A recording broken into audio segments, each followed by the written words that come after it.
See, coming off a loss, big home game, and how do you look to respond?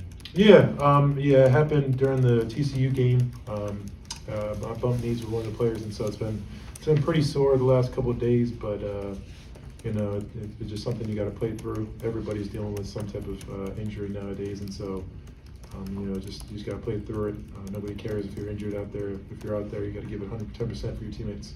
And how are you feeling now with this matchup looming? I think the team is pretty motivated to come out there and try to bounce back. We're coming in with the same mentality that we had after the Marquette loss. Obviously, we had like about 12 hours to kind of try to regroup after that loss. But now we have a little bit more time, but still with the same mentality of trying to make one not be two, and just try to end that losing streak right away, because we know how hard this league is and how these losses could compound if we don't get it together real fast. What were the main things you specifically took away from your performance in the UCF game that you're trying to build on? Personally, I think for me, just being more aggressive. I think that zone might have took me out the game a little bit, and I think I was just floating up there. I think my team needs me to be a little bit more aggressive, because I can take the pressure off guys, especially when they're trying to take out one and be aggressive with the guards. I think I can be that pressure release and that person that I can take a lot of pressure off them.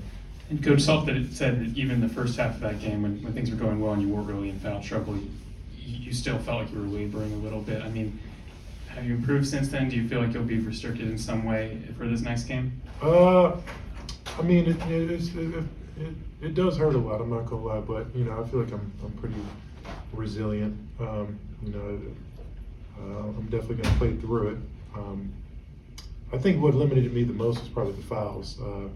I just gotta be smarter out there, especially when I get one, to make sure I don't get that second one, because I can't put my team in that position. I think that's the biggest thing that I regret in the game, and the reason why the game turned was because once I get in foul trouble, we were up 16, then they go on that run and cut it to 8 at halftime. I think if I would have been smarter and stayed in the game, I think we could have prevented that. But that's something that I've known since I was young in college. It feels like forever ago, but I just try not to get in foul trouble, because I know I'm an asset to the team, and just trying to stay out there as much as I can for my guys. I'm sorry. Do you think, is this a thing that can linger all year? Do you think it's just maybe something that's going to upset you back maybe for a few weeks? Yeah. I mean, I got a couple things that have been bothering me, but like I said earlier, I don't think there's a player in the country that is perfectly 100% playing right now, and so I think ibuprofen's my friend right now, and BioFreeze. That's always been my friend since I've been in college. So yeah. Hunter, you spoke really highly of DeJuan since you've been here. Just now that you've been playing with him, how much pressure do you feel like is put on him right now? I think there's a lot of pressure put on him. I think sometimes it's unfair, because I think some people kind of expect things out of DeJuan that's not really what makes DeJuan great. What makes DeJuan great is leading the team, being a facilitator, making other players great. Obviously, he's very capable of scoring. He showed that versus Kentucky, but that's not really what DeJuan wants to do. He wants to make the other players better. And so I think, as a team, we need to make sure that we're trying to make him a star, and helping me personally, just helping him set better screens so he can get open.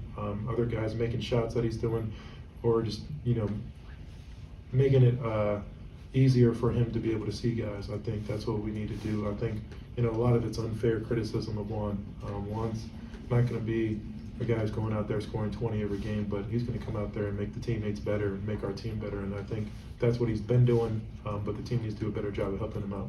And you mentioned the zone defense earlier. Seeing it in a game like that, in a road environment like that, how do you feel like that could help you if other teams try and do that against you guys? Yeah, I think a lot of people probably expect other teams to do that now, because that kind of flustered us a little bit, but I think we made some adjustments, and I think we're more ready now for our team to do that. It was surprising, I think, for the guys how much we struggle with it, because in practice we do a really good job of moving the ball, and I think just the way they guarded it, they were really high on the wings, and that kind of disrupted us from getting the ball where we want to get it to. And so now that we're kind of more aware of that, and we've had some time to kind of adjust to it, I think we'll be more prepared next time. Hunter's small sample size in league play, but back-to-back games with a lot of turnovers, 18. What's your thoughts on that and how we can lower that number? Yeah, I think, we played two really feisty teams, two teams that really try to attack the ball.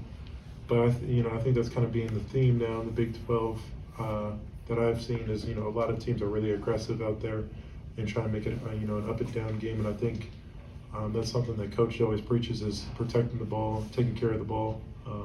That's one of the, main things that he says are the keys to winning the game. And so for us, just trying to go out there and really be precise and just not really on our heels, but just being aggressive and confident.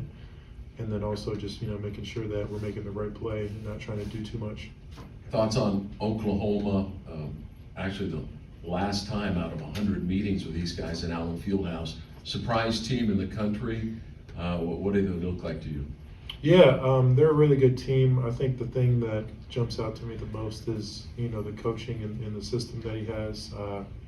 It's very complex, but also some simple. I know that really might not make sense, but I think, he's got a lot of actions, but I think it comes down to really just, our guys guarding their guys. That's pretty much how basketball comes down to anyways, but I think specifically in this game, it's just a matter of, trying to take away some strengths for them. I know, they got a really good point guard who's, really good coming off ball screens. They got a couple good bigs.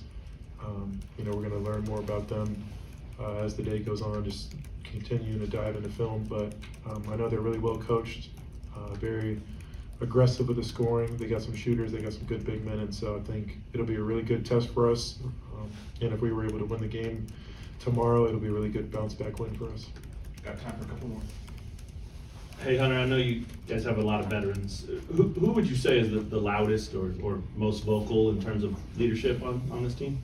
I think it's a mixture of all four of us. I think all four of us know when things are going sideways, and I think we all do a good job of speaking up. So it's not just one voice that everybody's hearing. I think Juan does it, Kev obviously does it, KJ does it. I think all four of us do a good job, but I do think we can do a little bit better of trying to bring guys individually along, and that's been stressed and emphasized the last day and a half. And so I think we're kind of trying to do that now to where we're bringing guys individually on, trying to coach guys individually, and just trying to, because it can be hard hearing a coach's voice all day yelling at you. And so if a player comes to you, in a different voice and a different mindset, you might react differently. That's just how guys are wired. And so just trying to do that, trying to help the team out any way we can. You're talking the rest of the rotation. You the core four, bringing the other guys along. Is that what you mean? Yeah, but also coaches, try to bring the onus on us to kind of, the core four, kind of trying to coach ourselves and kind of hold ourselves accountable as well, because we're not perfect as well. We have our flaws and our mistakes. So trying to hold ourselves accountable as long as holding the others accountable as well. Are you limited in practice at all? No, I was out there 100% today. And which knee did you hurt? Or do you not want to reveal? I don't know which knee it is. And what about Both of them were sore. Okay. What about all the upsets this week? Have you watched any of them, and what do you think of that? Yeah, we were definitely watching the Houston game, the Purdue game. I was watching for sure.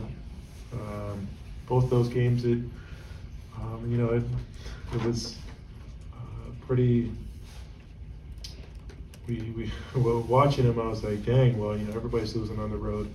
Let's try not to make it us. But I guess that was foretelling what was going to happen the next day. I think it's hard to win on the road nowadays, especially right when conference play starts. Teams are pretty good around the conference. I don't think there's one team that's really standing amongst the rest. I think there's a lot of good teams right now. I think anybody can be beat on any day. I think you're seeing that throughout the college landscape, and so I think it just comes down to which team is the most ready, and which team is going to grind, and which team is going to be persistent and follow their team's game plan the most. So yeah, I think there'll probably be a lot of upsets this year. We're just going to hope that it's not us out there. Hey, Hunter, Kansas basketball has maybe a cult-like following. I mean, it's obviously it's a passionate fan base. I don't know if you see, there tends to be a lot of maybe overreactions with a loss. Yeah, I'm wondering, inside the locker room with you guys, with the coaching staff, what's it like when you lose a game, when you're up 16?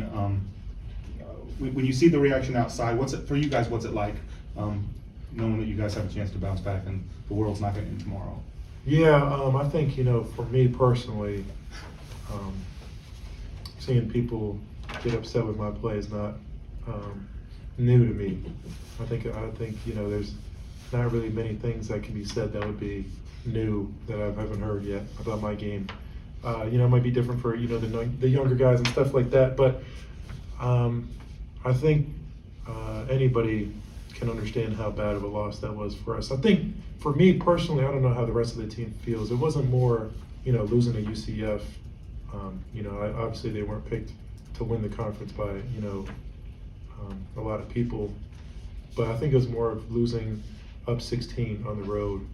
That's a game that's kind of what hurt me the most. Was we had him up 16. I think that foul that I had probably was the biggest regret of the game. I still go back to that and wish that's the one thing I could take back, and I feel like if I could have that foul back, I think just the game would have been different. But up 16 on the road, we got to be able to come out with that win.